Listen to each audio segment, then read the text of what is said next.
All right, so we've got a very interesting story about Taylor Swift. You know, she has no love for Donald Trump. We know that. And then sort of there's this interesting kind of through line, maybe that there's RFK moving over to the Trump camp may have ignited maybe some interest in Taylor Swift doing an endorsement for Trump. Chrissy, you've been talking about this. What are you hearing? Yeah, I don't know if I believe the line that Taylor Swift is going to be endorsing Donald Trump. I think that's a far stretch. But I've been making the argument on social media that Taylor Swift, if you go back and you look at her dating history and just her history in general, she seems to have a deep adoration for the Kennedy family, including RFKJ. And so I think my line of thinking there was basically, I don't think she's going to come out and support Donald Trump. But I also think that when somebody that you deeply adore has vehemently opposes a Democrat in this high position, while she's at the height of her fame and after she was threatened by ISIS terrorists, mind you, That's I think right. it would be, I think it would be safe to say that she might just sit this one out. She might sit it out, and she certainly didn't, show up at the DNC, Mehek. She's dating Kansas City Chiefs Travis Kelce, and then you have on the flip side the other story, Brittany Mahomes, the wife of Patrick Mahomes. She's getting all this hate for liking Trump.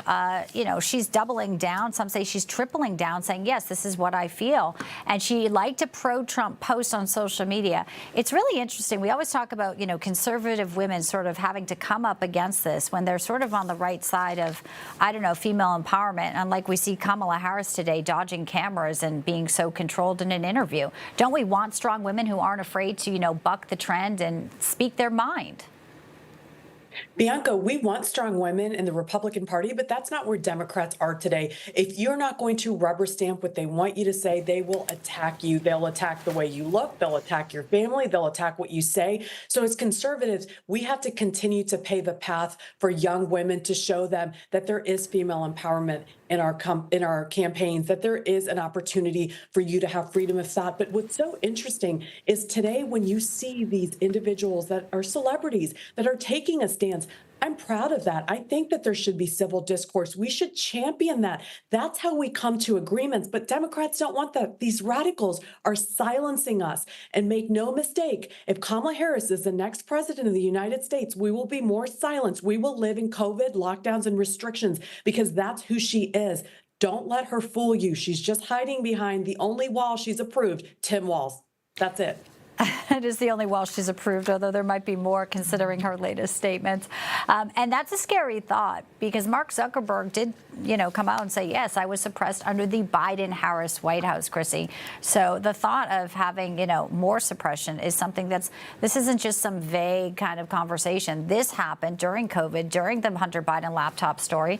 And everyone now just says, oh, okay, no big deal. Like, that's just the way it was. No, these are things that when it comes to First Amendment, are rights, and they want to push TikTok as the way to reach voters, right? They're using social media how they want to use it, when they want to use it, and what they choose to share with Americans. Yeah, but back to the Taylor Swift point of all of this when it comes to, your free speech, whatever.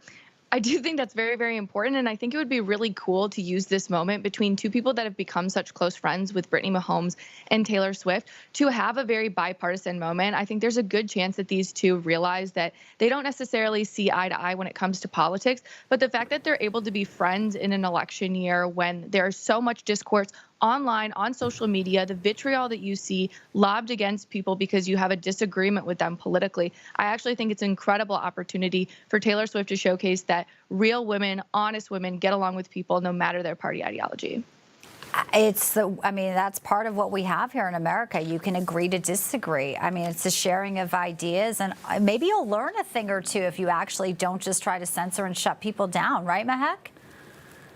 Absolutely. And look, I think celebrities have a place. They have a place and a platform. And if we continue to show that they can have civil disagreement, maybe they can teach Americans something, because right now what's happening in this radical left is continuing to lob insults at Republicans without any accountability. And what I truly love about somebody like Taylor Swift is I love Taylor Swift's music. Doesn't mean I have to approve of everything. Doesn't mean I'm going to stop going to her concerts. We have to start living as Americans and being comfortable comfortable to be uncomfortable. It's okay to have discourse. I am so tired of being attacked for being Republican and standing with President Trump, but I've never been more prouder to stand with him today.